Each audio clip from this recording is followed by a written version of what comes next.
Get out, you low-educated people. That's what my highly educated son told me, a junior high school dropout. I couldn't stand it anymore, so I finally told him the truth. It's fine. I'm not your father. After telling him the shocking truth, I left the house with dignity. Then, an unexpected turn of events was waiting for me, who was depressed after that. My name is Hayamito, 39 years old. I had a history of being harassed by my classmates in junior high school and not going to school. After that, I took measures such as posting in the school nurse's office and went to school several times, but in the end I was unable to return to my class and graduated from junior high school. I did not go on to high school, and since my family was a bakery, I started helping my parents. However, when I was 20 years old, my father sprained his leg, which put the bakery's business in danger. I quickly obtained the qualifications of food hygiene manager and songwriting manufacturer, and worked while supporting my mother, but when my father passed away, I had to advertise for part-time workers to fill the gap. Then, a woman saw the notice of part-time job recruitment on the window of the store and volunteered to work there. Nice to meet you. My name is Sakakahara E. I've always loved the taste of this bakery and have been coming here for a long time.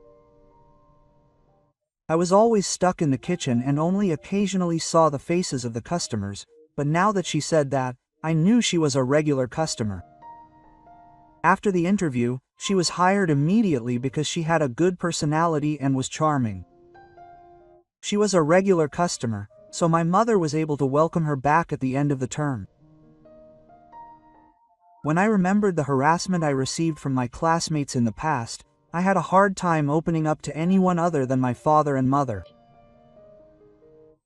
Even when my classmates came to buy bread with their families at the local bakery, they stayed in the kitchen and never showed their faces.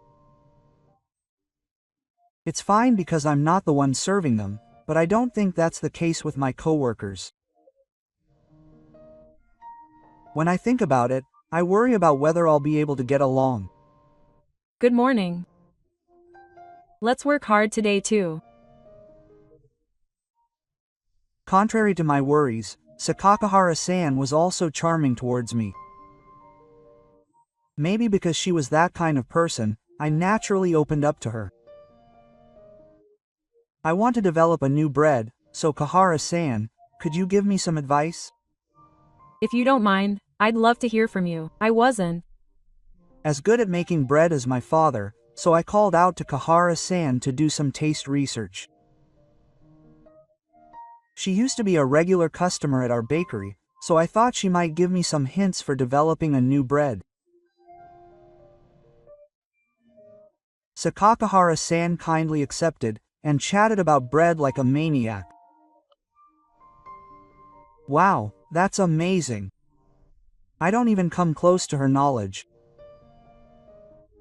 When I was a little hesitant, Sakakahara-san regretted getting carried away and was embarrassed. It seemed like she was doing it unconsciously, and I couldn't help but laugh at how cute it was. From then on, we became closer than ever. I put my efforts into developing bread again, and I felt much closer to her than when we were work colleagues, as ideas came to me one after another and we baked bread together and tasted it. He started working hard and developed a new bread, which he successfully sold, and was very well received by customers. Both of them are really amazing, sales are good, and there have been many things since Sakakahara-san came to our house. My mother, who took over from my father and became the manager of the store, praised Sakakahara-san. I owe it all to Takun. Thanks to him for listening to me, I was able to make bread and it was like a dream came true. Sakakahara-san, who speaks very humbly, had dreamed that one day the bread he imagined would be exhibited. He was truly happy to be working as a member of a bakery and to be out in the world. I was also happy to see Sakakahara-san, whose expression showed that, and my mother, who was watching, said this in a mischievous way. Today is Christmas, so we're going to close the shop early. I wonder if the two of you will celebrate after this. See you then. My mother said this happily and left the store, and of course, there was a strange ticklish atmosphere between us who were left behind. If you don't mind, do you have time after this? But you have plans, don't you? However, today is Christmas, so I asked Sakakahara about her plans for the rest of the day. She is 2 years older than me, so I thought she would have 1 or 2 boyfriends, but surprisingly, she doesn't have any plans for the rest of the day. I had work scheduled, and being able to work at my favorite bakery on Christmas Day is a wonderful thing for me, so if you don't mind, let me celebrate today. Saying this, Sakakahara-san smiled with a smile, and we had a meal at a restaurant to celebrate the success of the bread, and we had a wonderful Christmas. After that, I realized my feelings for Sakakahara-san, so I decided to confess to her, and when I confessed, she seemed to feel the same way as me, and nodded to my confession, although she was embarrassed. She said to me that I was the happiest person in the world. Please take care of me. Wanting to protect her, we became a couple. Oh my, you're getting along well after all. Please take care of my son too, even though we're only 2. When I told my mother that we were a couple, she told Kahara-san as a mother.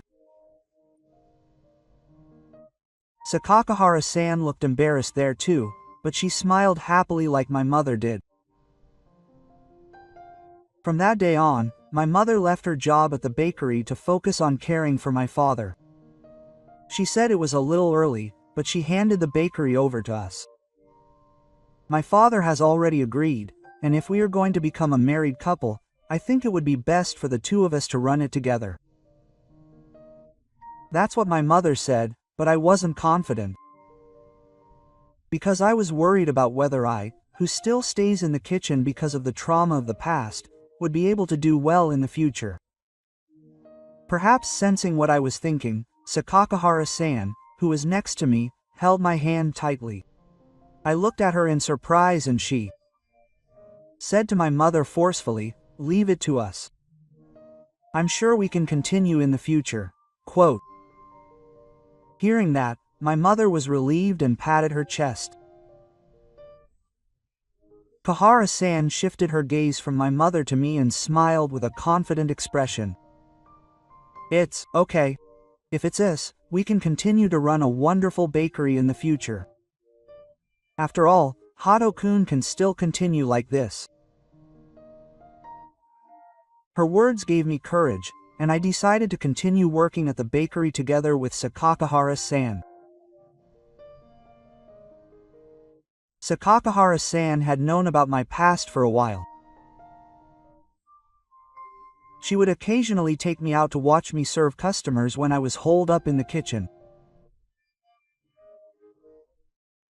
She probably wanted to make me feel more confident by showing me up close the sight of her happily receiving the bread she bought and leaving. Thanks to her presence, I gradually began to face my trauma. 3 years later, I gradually began to serve customers myself, and I was able to successfully resolve my past trauma and married Emmy. Soon we had a son and I was in the midst of a blissful state. It felt like a dream to have a child, but when I welcomed him into my life, I realized it. We named him Kazega. We hoped that he would grow up to be a strong child who could overcome any difficulty, and Fuga grew up to be a bright, honest, and good child, as if to inherit our wishes.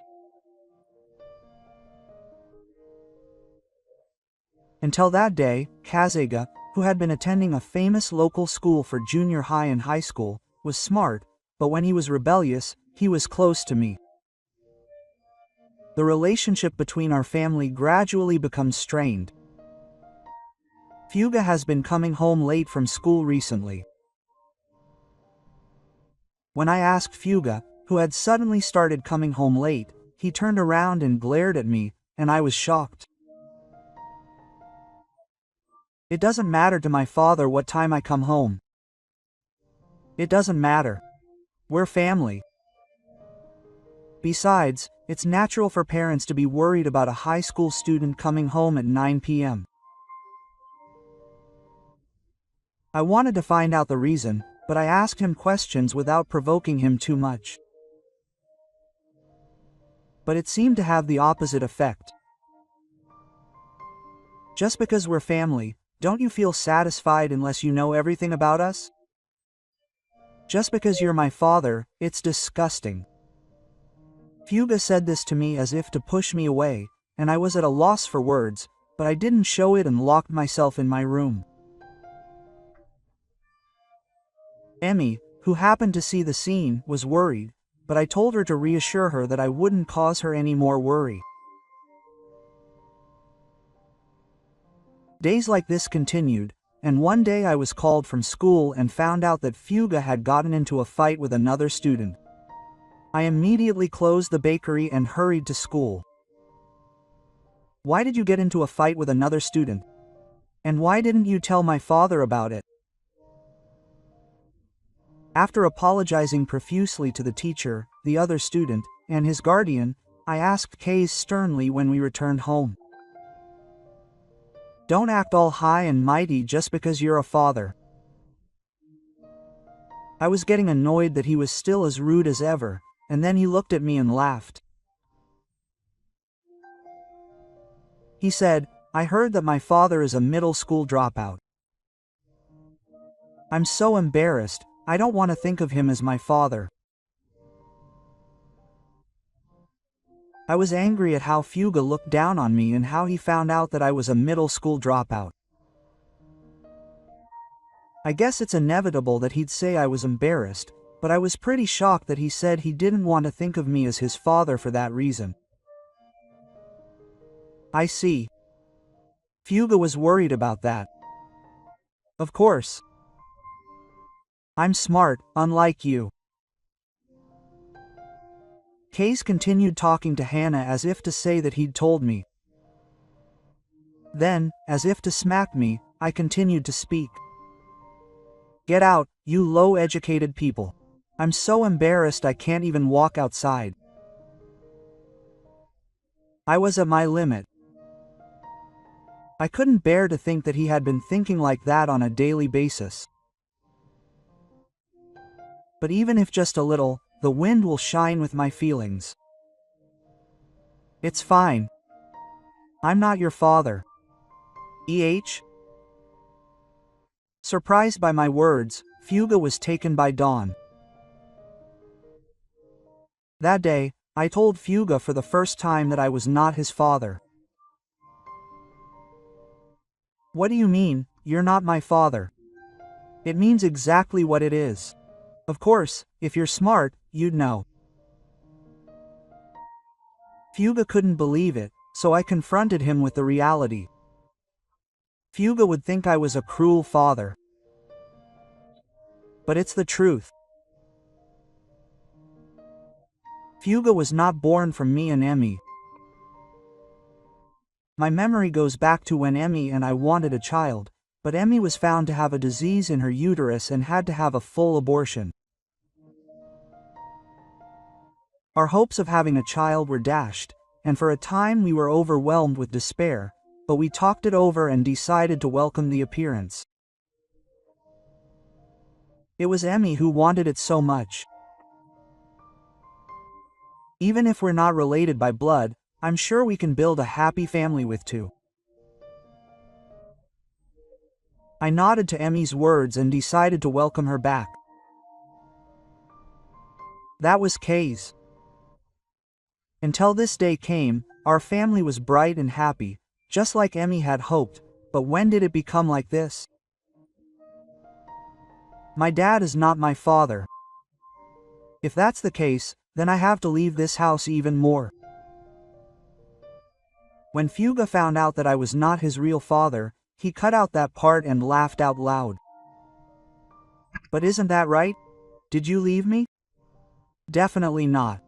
Just calm down and listen. The distraught Case tried to calm him down by reaching out his hand, but he was shaken off.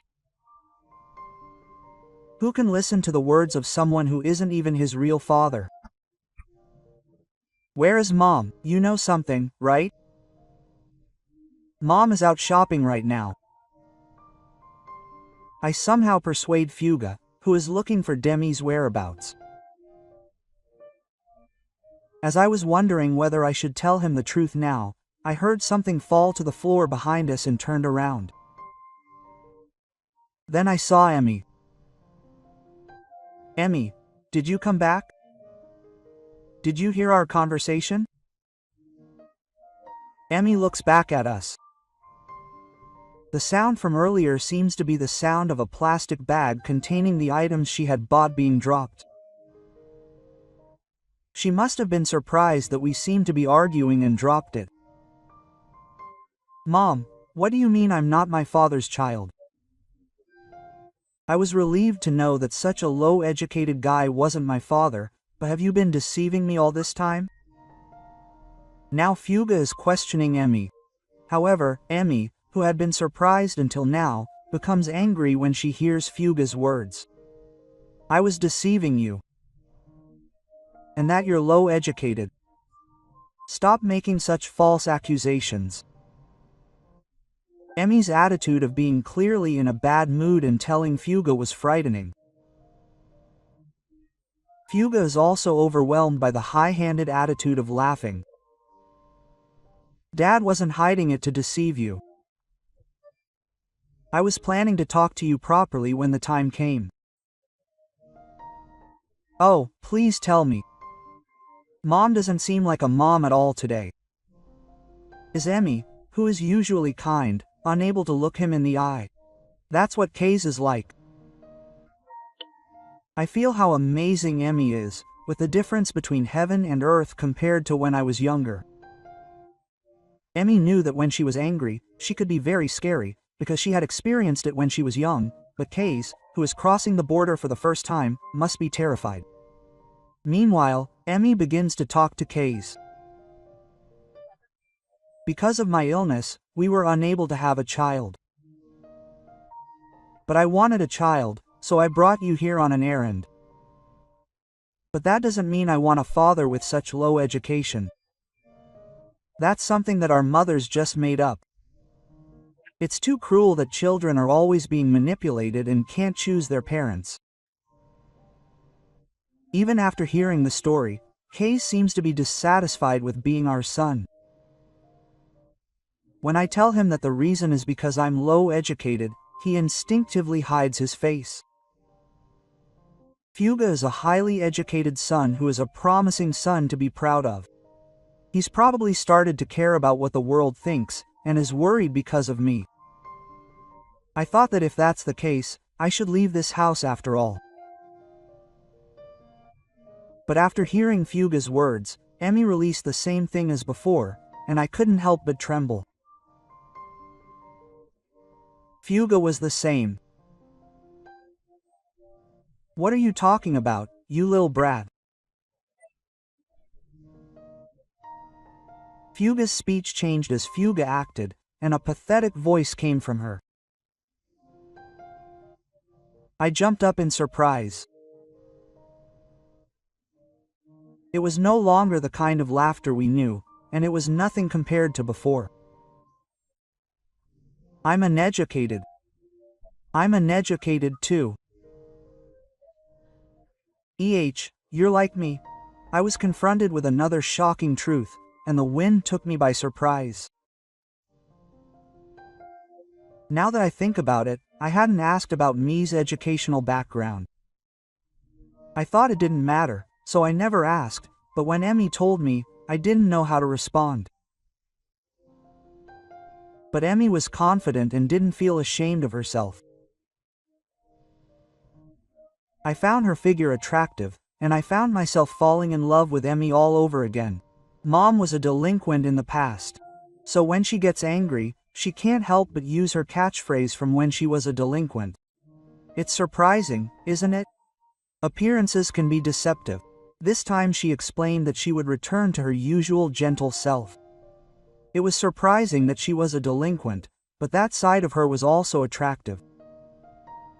On the other hand, Fuga was shocked to see Emmy's constant changes. Emmy continued to speak, as if to further pursue Fuga, who had finally shut up. No matter how pure I may look, it's not all that, and I'm also low educated, so I'm going to leave home with my father. Fuga was surprised by Emmy's words, who said this with a big smile, but she walked towards me and called out. I'm sorry for surprising you with my story. You'll go too. Of course. Urged by the reliable, I started packing my bags together. Our family was already living in this house alone, and my father and mother were living there to give them a sense of comfort. I don't want to give up the bakery, but I thought it would be good to close it down for a while, and Fuga stopped us as we packed our bags. Are you going to leave me alone? Don't you love your son? Fuga was anxious and tried to stop us. It's Kunakata-like to see him cling to us only when he's in trouble, even though he's his own son. Emmy laughs awkwardly as I give him a cold look. Yes, that's what I intend to do. Because you told me that people with low education should leave this house. I said that, but there's no need to go all the way to my mother. His dependence on Emmy made me seem even more Kunakata-like. When he's in a disadvantageous situation, he must be thinking that he can at least get Emmy on his side. Seeing him glare at me and cling to Emmy, I thought he was being sneaky even though we're not related by blood, and Emmy replied to Fuga's words. If you can't take responsibility for what you say, you need to think about it alone. That's not true. If we're family, let's have a proper discussion. Today was the first time I was told that I was a fake. How can I call myself a family? I'm sorry for keeping quiet about my fake status until now, but I did it because I was thinking about you, who were about to take the university entrance exam. Fuga tries to stop us from leaving, using the fact that it was his appearance that he was told for the first time as an excuse, but we had originally decided to tell him after Fuga's university entrance exams were over. However, we ended up telling him before the exams. It was completely my decision, but Emmy didn't question me, as she had predicted it. She must have known, as she had already seen Fuga in a state of rebellion recently. Even so, I can only respect the fact that he was able to stand up to Fuga's rebellious tendencies. I thought that I had to become stronger as a parent. I'm sorry that I had to tell him before the exams. It's my responsibility. It's true that I'm not educated, and I want to leave this house.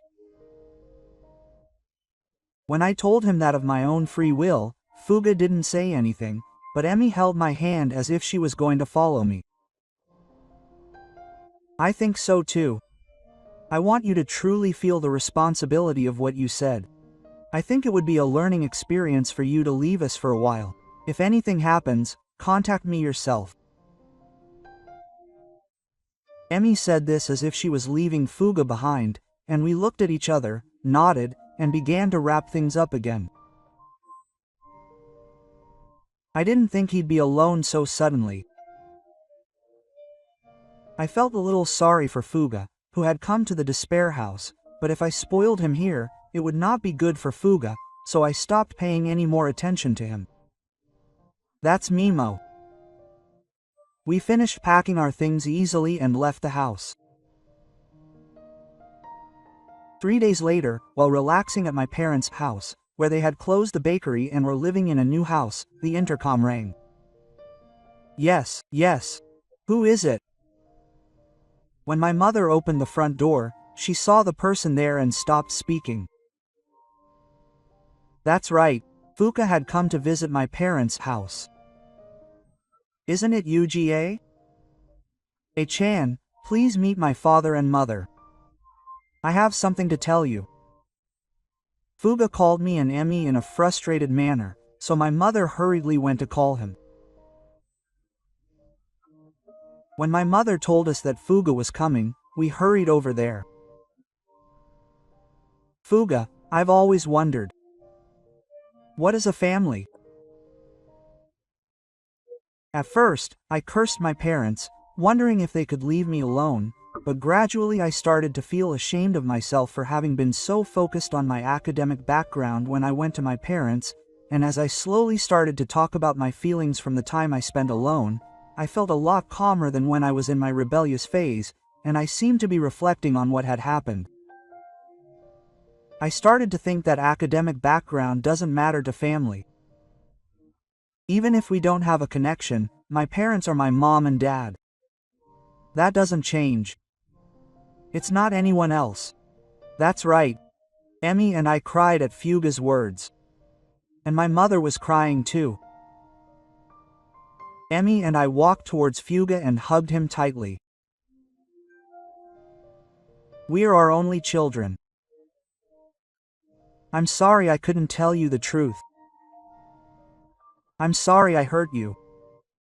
We are family, so even if we clash, we can start over again as many times as we want. It'll be okay, Fuga. After each of us said something, Fuga finally burst into tears. Being alone at home must have been a big pain for him. We all felt a bit empty without Fuga. Especially Emmy. I thought so because I saw her sighing as she looked outside. I was the same. I wondered if it was really a good idea for Fuga to leave her son alone and go back to her parents' house, even though he was a high school student. I was finally relieved that we could get together as a family again. And so our family started anew as a family. Fuga's rebellious phase was over, and we left our parents' house and returned to our home, the bakery. On the way home, I heard that the reason he started to value education was because his classmates had made fun of him for his low education. Apparently your father was a middle school dropout and an idiot. You, his son, will also fail the university entrance exam and end up like that. But that classmate was the son of a former classmate of mine, and even Fuga had made fun of him. From that time, Fuga started to care about social standards and academic background, and with the rebelliousness, he started to hit me hard. I'm sorry. I feel helpless because of me. I apologized to Fuga, thinking that people who make fun of me like that are also problematic. Fuga then shook his head. I should have said something back then. It's none of your business. So I've decided, Dad. Fuga said this with a smile and continued. I'll show you I can pass the university entrance exam. I'll make that person shut up. It's okay. Leave it to me. I thought it was very reliable when I saw Fuga pose. Fuga started to study hard for the exam from that day. He's really working hard. After finishing his sales for Bea, Emmy looked at Fuga studying and said with interest, "Oh, I'm sure Fuga will be fine. Even if he fails the exam, I intend to support Fuga." I was also mentally prepared for it. And the day of the university entrance exam came. A classmate of Fuga's also applied to the same famous university as Fuga, but ended up failing. You probably failed too. We're the same. The classmate shamelessly put his arm around Fuga's shoulder and decided he failed, but Fuga laughed and shook off the classmate's hand. It's a shame, but I passed. What can you say, you passed? When the classmate found out that Fuga had passed, he collapsed on the spot as if his soul had left his body. Just hearing that story makes me laugh, but Fuga passed the university entrance exam and was able to show his classmates something. I'm also such a proud son, and I'm so grateful. I'm able to show my classmates something too. Passed. Congratulations, Fuga. That day, we celebrated Fuga's passing in a big way at home. Thank you, Dad, Mom. It's all thanks to you two for supporting me. I've caused you a lot of trouble, but you really believed in me and I'm so grateful. He was so happy and proud of his face as he thanked us, and said that he was grateful to us for coming to him as his own child.